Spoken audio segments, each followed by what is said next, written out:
and thank you for joining us on Vermont Film Essentials. My name is David Metzger. And I'm Lincoln L. Hayes. David's very excited this week. Look at him. He's just so amped up because we're talking about Casablanca. I hadn't seen this movie since high school, I realized. Wow. Which means that I've seen this movie 2 times, which is dumb of me. First time I saw it, as with a lot of the movies that we are talking about, I saw it in high school because it's on AFI, and I was like, okay, I need to watch this. It's a classic. I also watched it around the same time that I watched Arsenic and Old Lace for the first time because of Peter Lorre, because I was doing that play. And I did not remember how political this film was, which is pretty stupid considering that's pretty much the A storyline. So, yeah, this was really fun to revisit. What was your first experience with the White House, aka Casablanca? The same thing. So in high school, we had our film appreciation class, and it was bad because you have to watch it in the chunks. So it was over two classes, and I liked it, enjoyed it. I couldn't get enough. You know, it's funny you were saying before, like, if only we had white tuxes. Because that was the first thing that I noticed was just like, oh, he is so super cool in that club. And the whole, like the shot, so it comes over the table, he's dealing the cards, and then it just does that perfect shoot up pan to reveal him. And I loved that. And I loved the movie. It was just a shame that I had to watch it in 2 chunks like that because I didn't have the full, like, so in college, when I picked up the DVD, that's when I sat down and I watched it all the way through. And it's just, it's that rare classic film where, okay, not only is it one of the top 3 films, rated one of the top 3 films of all time on any list, not only did it win Best Picture, and everyone knows about it. It's like It's a Wonderful Life or A Wizard of Oz. Everyone knows it. Everyone loves it. But you watch it and you're like, yeah. I get it. I get it. It's not one of those things that you watch it and you're like, it doesn't hold up. Or, you know, really there wasn't a better film to win Best Picture this year. You watch it and it's just, it's complete. Like, it's the best type of movie magic, like The Wizard of Oz, where it takes you to another world. It does things that no other film does in a strange way. Like, you know, obviously there's other love stories, there's other political films. When you look at it on paper, it's simple. But there's just so much movie magic in it that it elevates it to such greatness. And it's like, and it's one of those things where you read about it and you go crazy because, you know, similar to The Wizard of Oz, it's like it was nothing but a chaotic production from the word go. Like, all the elements, even the screenplay, like mixing a political film with a love story with a little bit of musical elements, with a little bit of a war movie. It's like, this shouldn't, all those elements shouldn't come together and cohere into a tightly wound story. And when you read about all the production things, like, you know, they were writing the script as they were shooting. They didn't know what the ending was going to be. They didn't know what they were going to say sometimes when they came to set. And, like, you know, at the end of the movie, the big climactic scene, it's a cardboard plane with some fog. And they're just like, yeah, it'll look good with the fog. We hope. And you can only imagine, like, as Humphrey Bogart and Ingrid Bergman were just like, what are we doing? What's going on here, guys? But somehow, all of these elements come together, and magic. It's a perfect movie. Yeah, it's engaging. It's entertaining. It's incredibly memorable. Like, it has 6, I think, lines in, like, the greatest movie quotes of all time, and you watch it, and you're just like, oh, that line's from this movie, and that line, and geez. There are so many, like, famous, iconic lines from this movie that if you hadn't seen it, you'd be like, oh my God. And you're just going through the movie and Bogart just keeps throwing them out there and you're just like, dude, stop. It's not fair how cool you are in this movie. just wanted to spend a little bit of time talking about the screenplay because this film is often quoted as having the best screenplay of all time. I know in the movie adaptation they spoof Robert McKee, who has that whole story seminar, and he takes an entire class to break down the script of Casablanca and why it is great.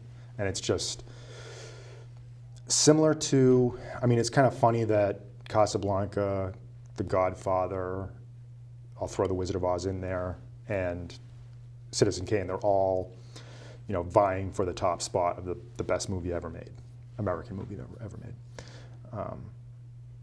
And the one thing that they haven't, the two things that they have in common, screenplay-wise, is one is that they know what story they're telling from the word go. Right. So that there's a theme, and the theme acts as like a litmus test for the whole movie. So that every character, every line, every plot point ties into that theme. Yeah. And they're all written by different people, but they had some deal with the movie gods about, here's another perfect line, here's another perfect line. Yep. And it's almost like this movie could act as like, you know, there's that joke with The Godfather and You've Got Mail where it's like it's the answer to any question that you could ask, and it ties back to a line from The Godfather.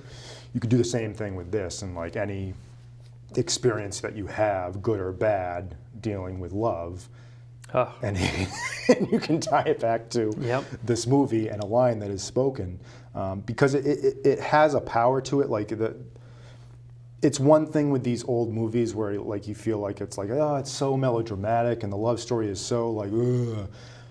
And with this movie, it's like it could very easily fall into that, but somehow they don't let it. It hits some power chord in your heart, and you're just like, yes, man, I want to go to Paris.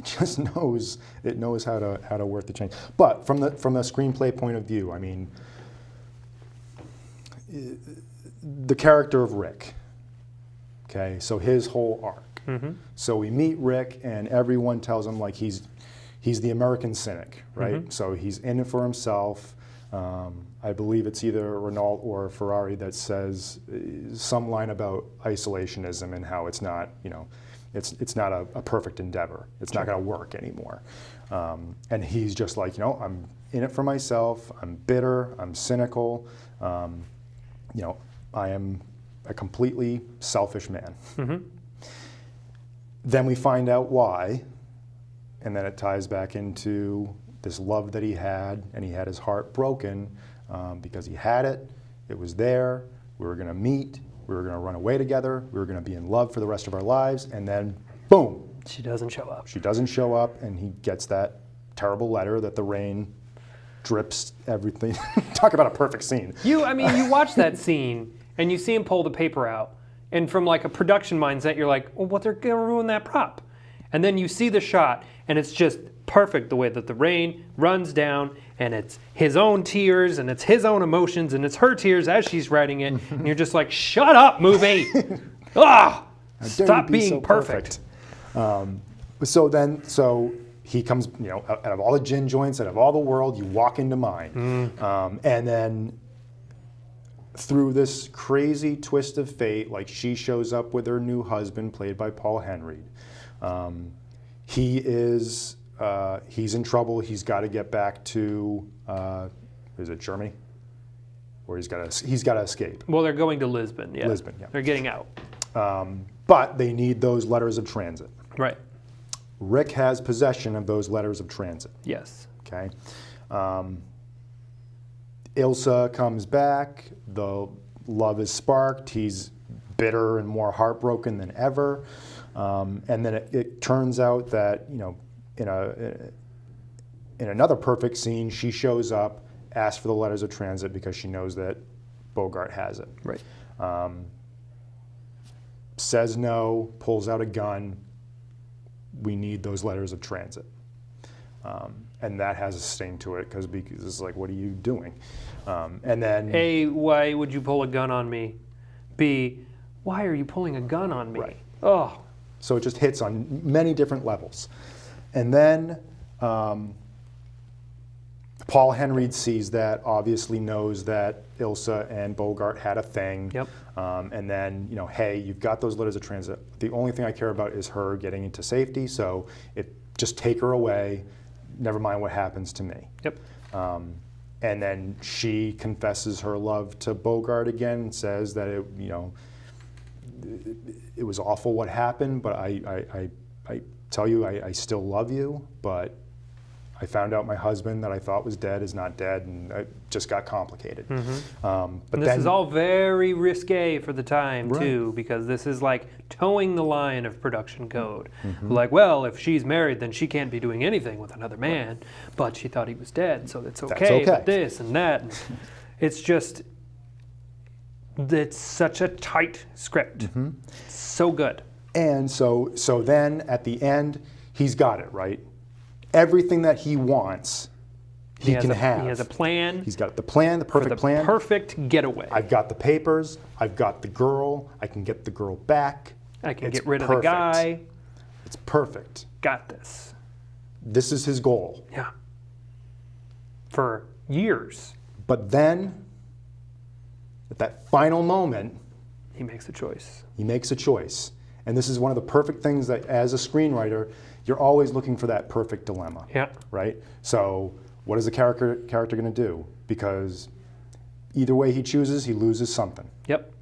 And then, which does he want to lose less? Yep. And all he ever wanted to be was the romantic. And that got taken away from him. So now he's got this perfect plan where he can be the romantic guy. He can go off with the love of his life and live that romantic life. However, by saying the lives of three little people don't amount to a hill of beans in this crazy mixed up world, if you go off on that plane with me, you're going to regret it. Maybe not today, maybe not tomorrow, but someday.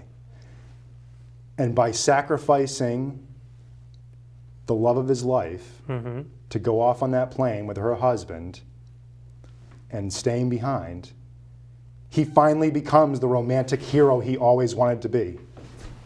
It's freaking brilliant. Because what's more romantic than being selfless? What's more romantic than, I mean, short of dying, this is a hero's death. Right. And the fact that you don't know what he's going to do up until the last second. Yep. I'm watching the movie, which I've seen before, and I'm like, I don't remember how this ends. When they're shooting the movie, the actors don't know how it's going to end. They're getting up to that scene, and they don't know yet because the script's not finished. Right. But also, it's absolutely perfect storytelling because Rick pulls a gun on Louis, has him call the airport. Louis doesn't call the airport. Switcheroo. They show up. Then the major shows up, or he's the major. Yep. He shows up. And then there's that old tete-a-tete with those two. And then, oh, he's going to do the thing. And then he doesn't do the thing. And it's just so exciting. And it's all character relationships too. Like, you know, Renault not doing what he should be doing and turning Rick in. And then Rick shoots Strasser. He goes down. Renault's standing there. They show up, see that Strasser's been shot, and then it's like, what do you round do? up the usual suspects. Not, Here he just is. shot Strasser, arrest him. Right. It's just perfect relationships played out perfectly through plot, structure, and character. Everything that's set up has a payoff. Every piece of this puzzle has a purpose. Between, you know, how Rick is and how he doesn't drink with any of his guests, or he doesn't associate with people directly in the club, then people coming to him for help and him helping that guy win at roulette and all this other stuff. He has all of these little pieces. And his relationship with Louis is fantastic because here is a public official. Yep. This is someone who is there to enforce law and order. But he turns a blind eye to Rick because he likes Rick and he understands that what Rick is doing is actually beneficial to the people. Which is both good and bad, obviously. You want your officials to enforce the laws, but you also want them to understand that there's a gray area. And Rick occupies all of the gray area. And it's everything is so wonderfully stacked so that there's not a false move in the entire movie. Even like his interaction with his staff. Like they all have their own little backstories, their own things that they do that they're able to basically run this front out of his club, and everyone is invested. There's not a single person in Rick's life who would ever turn him in. Right. And that's, I mean, you can't get a better hero than that. What is his flaw? Does he have a flaw? Rick? Yeah. That he's cynical and selfish. But is he though? Well, right, that's what we... Yeah, because he's not really. He's cynical, sure, because the world took a dump on him and his life got turned upside down, to quote the Fresh Prince. That was the 7th quote that was going to be on the AFI movie list. The world took a dump on me. I don't know if that works, Bogey. Let's try another take where you don't say that. I think it's crazy to think that they were writing this as they went along. But again, like it makes sense. Like if they knew that, yes, here's our theme, here's the story that we want to tell. We don't know exactly how it's going to play out, but right. you know, maybe that is when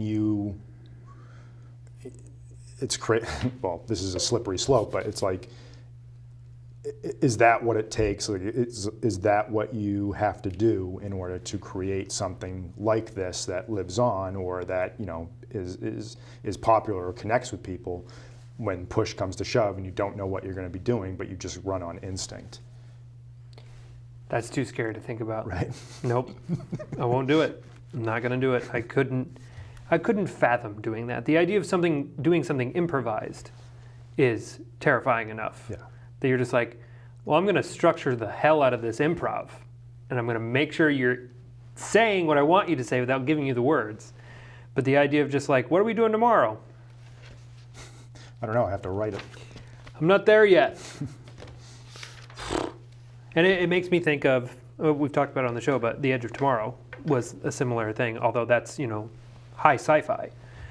But that's even more panic-inducing because while that's not a great screenplay by any means, and it's not gonna go down parallel to Casablanca, it does turn out to be a really enjoyable and fantastic film, where when you think about day to day not knowing what's next, it gives me an ulcer. I don't like it. There's the set design, the costume design, the lighting, the very simple camera work. Like this isn't a flashy film either. That's something that I really appreciate about a lot of the classics that we've been watching is it's not a lot of bells and whistles. No. Singing in the Rain, sure, it's a movie musical. It's going to be. But even something like 2001, there's a lot going on, but it's not looking to the audience and being like, look at all the cool stuff we're doing. Right. This movie does the same thing. It's simple, direct shots, close-ups, focusing on emotion. And that comes through. The first time that Ilsa and Rick see each other again is such a beautiful moment. And she's gorgeous anyway, but she just looks so angelic in this film all the time. And the fact that it's set in the time that it's shot, so everybody's in the same mindset. So many of the actors playing the Nazis are actually Jews who escaped Germany, particularly the Major. What's his name? Strasser. Yes. Konrad Veidt. Konrad Veidt had to escape Germany because the Nazis had a warrant out for him for his anti-Nazi activities. And he was married to a Jewish woman, so he was obviously very much against them. And you see it in all of the scenes inside Rick's, because most of the extras are European refugees who got away from German occupation. So when they're singing that song, and a lot of them have tears in their eyes, that's genuine emotion that these people are feeling in the moment. Because, wow, this is real. This is what we did. This is how we overcome. And I don't know how you planned this, but the fact that so many of these films coincide with current day issues that we have stuff with immigration and refugees going on right now. So it's scary. And what just popped up on Netflix? But Men in Black. And they have the line in it. You ever see Casablanca? Same thing, no Nazis. Right. Which is just strange that that's happening, that's on Netflix. I saw that and I went, oh, weird, we're watching Casablanca. Huh, how about that? Yeah, you mentioned the camera work, and that's what I appreciate about old movies too, is that it's almost like an invisible camera. Mm-hmm. And Michael Curtiz is famous for that. This was Andrew Sarris, who was a film critic in the 60s, and he came up with this whole thing about the auteur theory, mm-hmm. about how, you can go back and, filmmakers like Howard Hawks or Alfred Hitchcock and John Ford fit into the auteur theory. Mm-hmm. And he said that this film, and Michael Curtiz in particular, is actually an exception to the rule, because Curtiz is, by any other accounts, just a house director who comes in, has the story, and just makes it. But that he has stylistic choices that he makes that, like those pan-ups for the reveal and the dolly-ins, and using the set design to frame the characters. Mm-hmm. It's all there, but those camera moves, it's like we were talking about when we talked about The Searchers. It's like you don't move the camera, you don't have any stylistic push-ins or zooms or whatever until it has a point. Yep. And that is, it's something that's lost today because, we all just want to move that camera, and we all just want to show off that we're directing. And they're lighter and they're smaller, and Steadicam is cheaper and easier. Mm-hmm. And I mean, imagine trying to make a movie like this now. Mm-hmm. It would just be, it would be garbage, for one thing, because people would overdo it.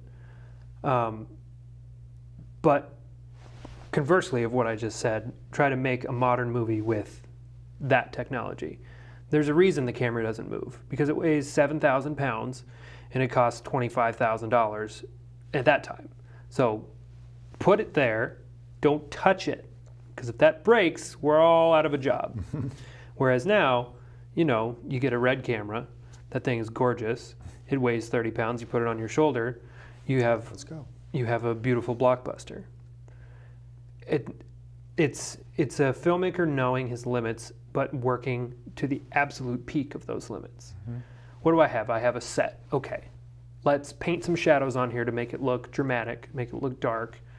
Incorporate some themes into those shadows that most people aren't even going to pick up on, like the crosses and the in particular that French cross that's in his ring. Mm-hmm. That's like in shadows throughout the shots. And just being able to use a confined space and a small budget and just make it exist, make it real. This feels like a real place. It feels like you could go to Rick's, and it's just, an old set on a Warner Brothers studio somewhere. In fact, I'm pretty sure Rick's was later used for the hospital and ER. I think I read that. So it's the same space. Yeah. And how cool is that, to be working on ER and be like, they shot Casablanca here. That's really cool. And then, of course, they tear everything down, or there's fires or anything else, but it's beyond my capacity of comprehension, the way that these guys work. It's unreal. And somehow they find more power. Like, there's two things that this film does, like some other films from the classic era, and without sounding like the stodgy old man of saying, like, they just don't make them like this, is there's something bigger going on other than just the two of them not being dealt a rough hand of not being able to be together. Right. It's not like at the end, it's like, oh, I wish we could be together, but we just can't get over our careers and ourselves, so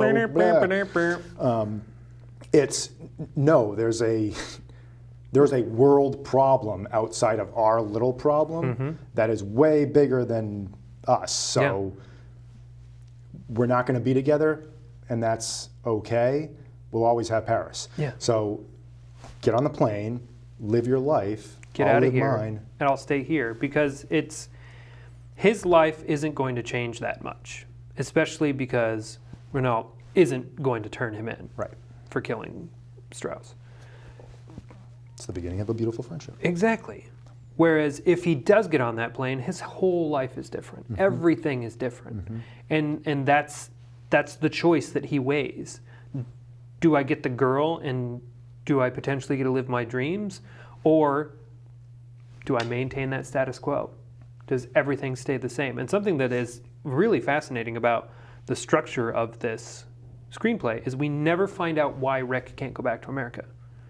And the writers have said that they batted it around for a long time. They tried to figure out some kind of reason, some motivation to keep him from going back to the States. And they never could come up with anything that was compelling enough. So they just left it ambiguous. Right. Which is good, because, you know, it's like whatever he did, it must have been bad, so. Must have been bad. Must have hurt somebody. Must have done something awful. But not knowing, it's like not seeing the monster. Right. Then we get to create it in our minds. Right. And then, you know, you have some stupid sequel or fan fiction, or George Lucas comes along and says that it's, you know, microscopic organisms in his blood, and then you're just like, nope. Turn it over, I'm done. And it would also be, one thing if the screenplay made it easy, like some other films do, where like Paul Henry could have just been a douche, right? He could have been bad. But no, and the reason why Rick's decision is so heartfelt is because he knows he loves you. Yeah. And you obviously love him.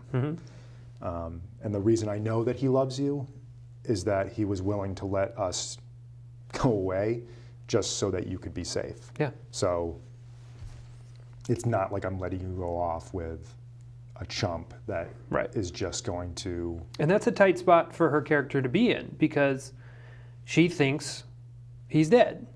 She's like, my husband is dead. So she flees to Paris, she meets Rick, they have the agreement, we're not going to ask questions. It's kind of like, you know, this kind of romantic trope of we meet, it's kismet, we're not going to overthink it or overtalk it, is played out in romantic comedies for years and years and years, but it's so perfect that if they'd had that conversation, if they'd had the like first date conversation, where are you from? You know, what's your family like? They wouldn't have connected. They wouldn't have been as immediately in love as they were. Right. And it has to do with the fact that there is a war going on. The Germans are marching on Paris. They're coming. So you have this, we might not make it till tomorrow kind of mindset. Live like there's no tomorrow. And that's how they're doing it, and that's how they work together. And he's ready to take that next step. But then she finds out he's not dead. So then she, as, you know, a good person and a woman who still loves her husband, she didn't stop loving her husband. She just thought he was dead. So she's coping. And then she finds out that he's not dead. So does she go, oh wait, but I love this guy now, I have to forget that I loved you? No. He's still her husband. Nothing happened between them. Right. So then she's in a horrible conundrum of husband or boyfriend. And that's where the censors are just like, wait careful. A second, this is very delicate territory here. And it works absolutely perfectly. So everything makes sense. He's a cynic for a great reason. It's not like, you know, the girl who got away in high school or something. This just happened a couple of years ago. Right. And then when they meet up again, the sparks are still there, but he respects her and knows that she still loves her husband.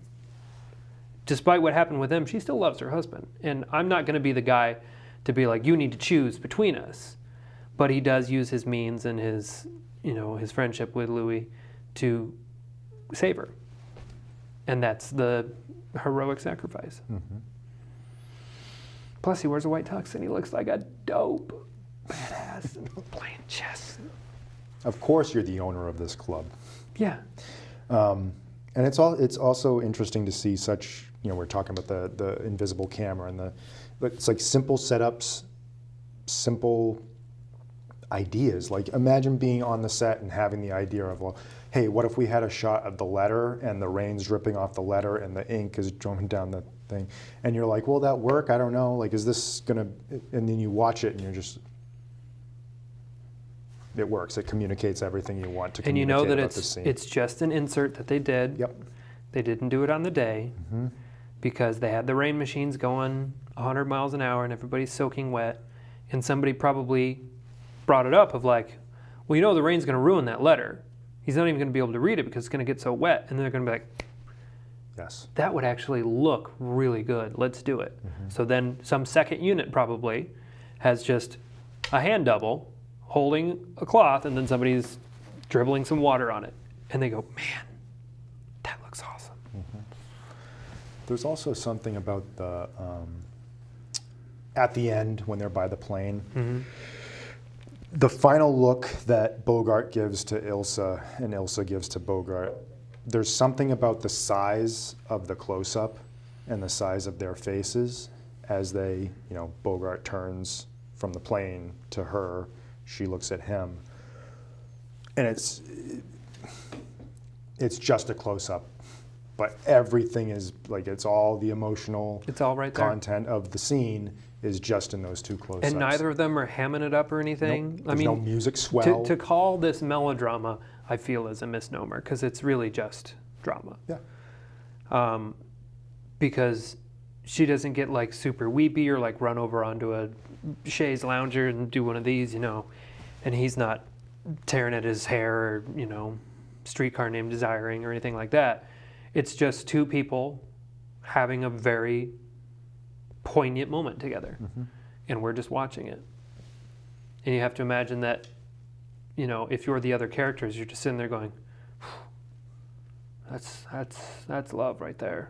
And we as the audience are filling in the blanks. You know, there was always when we talked about Billy Wilder, he had those 11 tips for screenwriters, and one of them was let the audience add up 2 + 2. And that's like a perfect example of this, because it's like, you know, no, there's no music swell telling you how to feel. There's no dialogue telling you how to feel. Right. It's just, here's two people looking at each other. You do the rest. And we do, and that's why, like... Trusting the audience. Nobody does that anymore. Everybody's like, I'm going to tell you exactly what to feel. Ready? And feel it! Where if you don't, then everybody can put everything they can into that moment. Anytime that you had a long-distance relationship in college, or you had to say goodbye to somebody, or somebody was just going away for a work weekend, and you just have that moment together of like, and you don't even say anything, but you both get it and you both feel it. And watching it, it just takes you back to any of those moments that you've had in your life, and you're just like, oh my God, I remember that. It was the worst. And you're able to say, like, you know, like you said, it's not like you know, he's cynical because of his high school sweetheart that he walked in and he saw dancing with the other guy that day. It's, you know, if you were in Paris, for God's sakes, on a rainy day, waiting for someone to come meet you at a train, and you don't Dear even John get letter, basically. just get a letter. It's like you don't get her. Yeah. You're never going to see her again. The only thing you have is this letter. It hurts and you feel it. Yeah.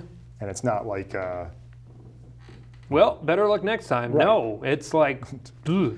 And we could go back and forth on how perfect this is, but he gets the letter and he has to leave because the Nazis are coming. Right. It's not like he can stay behind and be like, come on, what do you mean? I'll get the train tomorrow. It'll be great. Right. No, he has to go now. Again, because there's something going on outside that is bigger than them. Yep. Yes, it is the best screenplay ever written. Which was named by the WGA, the Writers Guild of America, in 2006. There's also, like, it's not even just like the theme and the character arc, and it's the story construction and the structure, because you feel like, kind of similar to Wizard of Oz, it's like if you study those two screenplays and you understand what makes them tick, you'll know how to structure a screenplay because everything is perfectly plotted. Like, you know, the catalyst, lands on the right place, the midpoint lands on the right place, the third act crisis.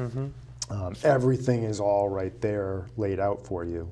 And I also love that such a complex story with politics and the war and Nazis and a love story and all these different character relationships is an hour and 42 minutes. Brisk, concise, nothing wasted. Hit the beat and be done.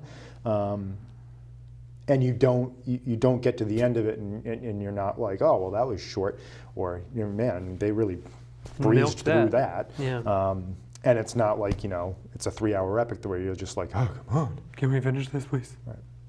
Yeah. Especially on the tails of Gone with the Wind, which is 4 hours long. Right.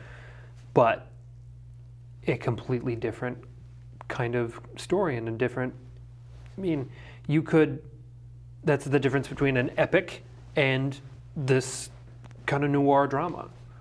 It doesn't need to be that big. It actually needs to be small so that you feel small and isolated. Whereas Gone with the Wind is so big and epic, it just feels like anything can happen, and kind of does. Whereas this, you feel like you're trapped in a singular space. And there are elements of noir. There are like dark shadows and the guns and the spy against spy. I mean, there's so many elements to it, and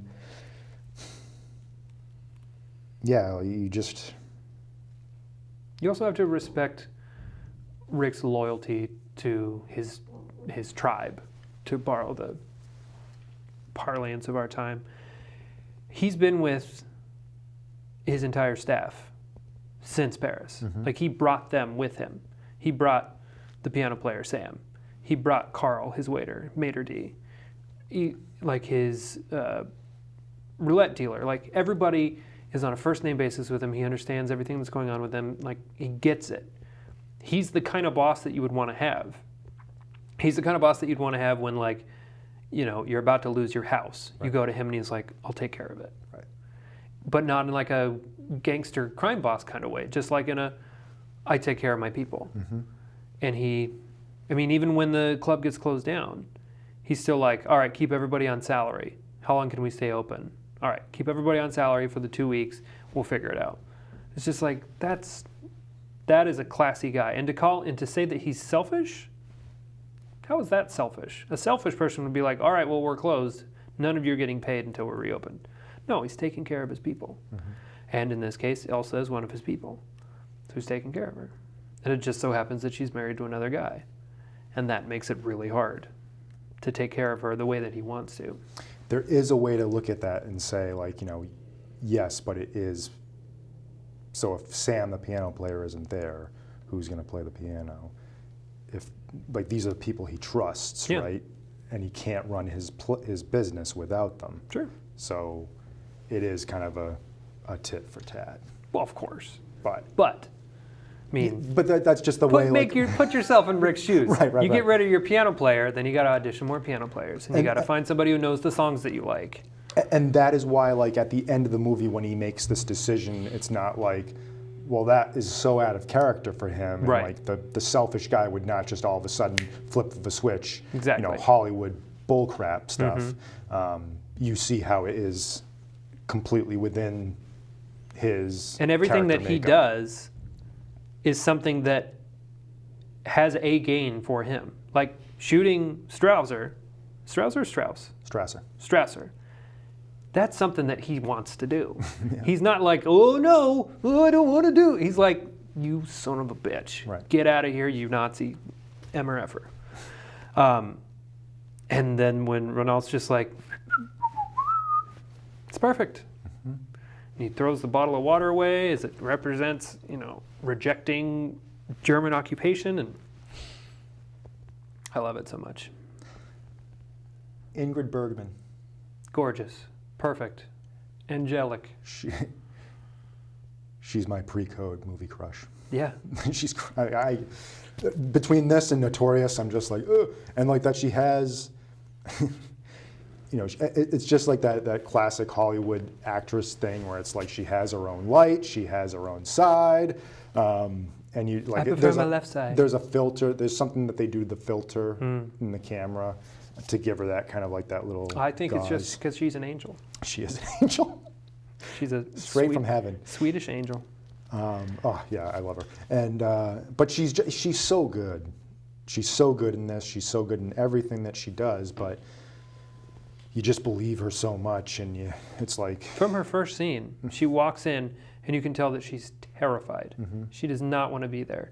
And then who's Rick? Who's this? And then she sees Sam, and of course she recognizes Sam. Yep.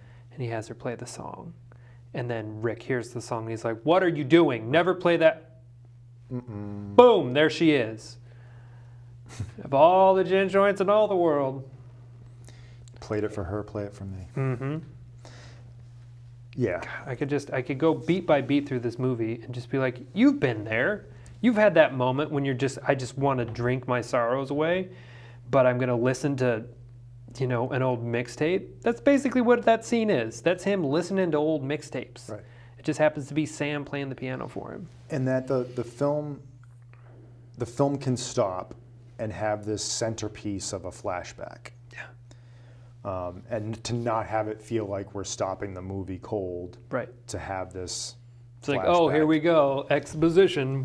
Because there's like the politics is the A story, and the B story is the love story between Ilsa and Bogart. Yeah. And that's where that blossoms. That's where we see the fun and games of the screenplay, and then it's like no, the B story is the A story. Yeah. And it's all tied in together. Yeah. That's also it's so many screenplays you can be like, all right, well, they abandoned the C plot because it didn't work. Right. You can't abandon any plots in this because all of it is so interwoven that, like, even if you think about cutting the roulette scene where the guy wins on 22, you can't cut that because that is referenced by other people, and those characters are important to other characters. And like everybody in that, I can't think of another movie that is so specifically world-based within one place like this. Like everybody in there means something. Even the old German couple who are going to America and they're practicing their English, they matter because Carl talks to them, and Carl, was a professor of something. He's called professor at one point by one of the other waiters. So like he has a past, and it is interwoven with all these other people. And if you take them out of there, the movie loses, a big chunk of what it is. Right. There's also like the way the movie tells you. We know that Rick has this hidden desire of wanting to escape, of wanting to go home. How do we know this? It's not like he's talking to Sam and he's like, "Hey, I really would like to get out." Yeah. He's outside, he's smoking a cigarette, and he just watches the planes go. And that's all you need. Yeah. And then later he's talking to Sam, he's like, "What time do you think it is in New York?" Something that simple. Right. Just thinking of the old days, opining for something that's far gone. And Sam being like, "Oh, my watch doesn't work anymore." And that's Sam trying to be like, "Oh, I don't want you to go down this path. You've had a lot to drink. We need to get you out of here, buddy. Get you some coffee or whatnot." And that's smart screenwriting. And that's why it won the Academy Award. Justifiably. Yeah. It deserved everything it won. So you want to hear something that will make you cringe? Madonna wanted to remake this in the 2000s with her and Ashton Kutcher. Right? That is the right face to make. She took it to a bunch of studios and they all said no. One studio executive said, "This film is deemed untouchable." So she eventually just gave up and stopped. Why? Why, Madonna? Why? Why would you do that? No. No. No. Especially Ashton Kutcher as Rick? That's Are ridiculous. you kidding me?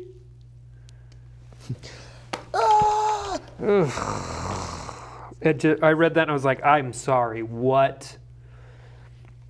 Also, similarly, the script was sent around in the 1980s to a bunch of different studios under its original title, Everybody Meets at Rick's. Or, is that right? Yep. Yeah, it just sounded weird when I said it. And a bunch of the studios were like, nah, not interested. Oh, this wouldn't work. Oh, it's too dated. Oh, nah, there's not enough sex in it. And they're like, this is the screenplay to Casablanca. And they're like, oh. So it is. I guess it would be pretty good. Because it was filmed during the war, production was obviously limited to where you mentioned all the planes that are flying by. A lot of it is rear projection.